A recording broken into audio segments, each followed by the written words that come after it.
Oui, merci Monsieur le Président. Le CAE a tenu son assemblée générale il y a peu de temps et ça a été l'occasion pour les petites communes qui étaient présentes, Monsieur Coignet pourra le confirmer, de témoigner de l'importance du rôle du CAE, notamment pour les petites communes et les communes intermédiaires dans le soutien aux projets d'aménagement qu'elles peuvent mener. La loi a défini un créneau très particulier, très spécifique du rôle du CAE, qui intervient en amont des projets et de l'éventuelle intervention des cabinets privés, et qui constitue à ce titre une aide indispensable aux collectivités, tant dans la bonne réalisation de ces projets que la bonne utilisation de l'argent public qui peut être fait dans ce cadre-là. La situation financière du CAE, qui ne résulte en aucun cas d'une mauvaise gestion de sa part, nécessite un soutien du département. Vous souhaitez modifier les modalités de son financement, mais il nous semble que vous faites le travail à l'envers. C'est-à-dire que vous nous demandez de prendre des mesures qui vont avoir un impact sur le CAE dans l'avenir, sans que l'on sache exactement lequel. Vous définissez un périmètre financier nouveau sans savoir comment le CAE doit se réorganiser. C'est ce que vous dites dans la deuxième partie de votre délibération.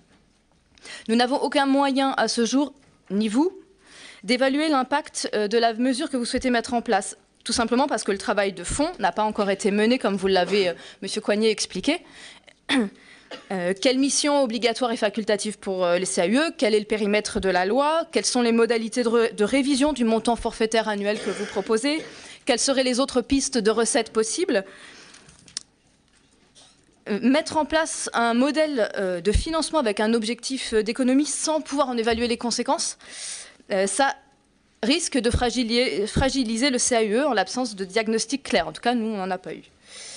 L'attribution d'un montant forfaitaire en soi, ce n'est pas forcément un problème à partir du moment où il correspond au seuil minimal d'équilibre financier de la structure. Mais le CAE a un besoin minimal de 1 350 000 €, c'est ce qui figure dans les rapports d'activité, pour être à l'équilibre et assurer ses missions minimales. Par ailleurs, la loi a prévu un financement indépendant par le biais du pourcentage prélevé sur la taxe d'aménagement pour qu'il puisse exercer ses missions en toute autonomie. Or, le fait d'attribuer un montant forfaitaire remet en question cette autonomie. A minima, ce montant forfaitaire pourrait être accompagné d'une part variable, ce qui répondrait au double objectif à la fois de visibilité et de stabilité financière pour la structure et à la fois d'indexation de la subvention sur l'activité réelle. La loi précise également, je rebondis sur ce que vous nous avez dit en Assemblée générale, les interventions du CAE sont gratuites. Vous envisagez aujourd'hui de revoir les missions que les équipes du CAE assument, et notamment de trouver d'autres recettes. Et vous avez donné comme piste de remettre en question ou de faire payer une partie des prestations assumées par le CAE.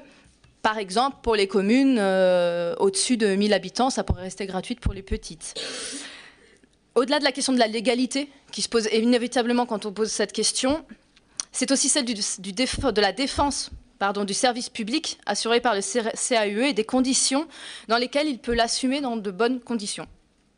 Fragiliser le CAE par des mesures peut-être inadaptées, c'est aussi fragiliser les missions qu'il assure et par là même créer des difficultés pour les collectivités qui bénéficient de compétences dont elles ne disposent pas aujourd'hui en interne, et donc qui sont au bénéfice des habitants et qui risquent de créer des écueils qui, à terme, coûtent aux contribuables.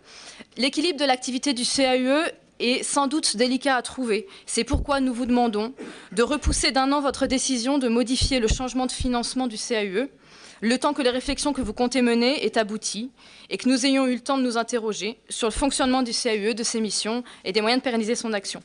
D'où l'amendement que vous avez sur votre bureau.